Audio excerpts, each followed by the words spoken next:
problems that we do have here, as in car accidents, motorbike accidents. Both my elderly parents, also a few of my children have been chopped out, and I wanted to have the mātauranga to be able to help them and our whānau and our extended whānau here so that we can all help each other.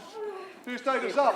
The technique that they're using here, because they do not have the equipment that they require to go through and stabilise this casualty right now. In recent years, the impact that, or the toll actually, that a lot of weather-related events have taken on our remote communities. Cyclone Gabrielle's an example that everyone's aware of, and the damage that caused on the east coast. O mā te aha i te whakamātau ke kaua tātou e mataku ki inei momo hangarau, whakamātauria, me he mea he hua kairoto, kāti, me whai.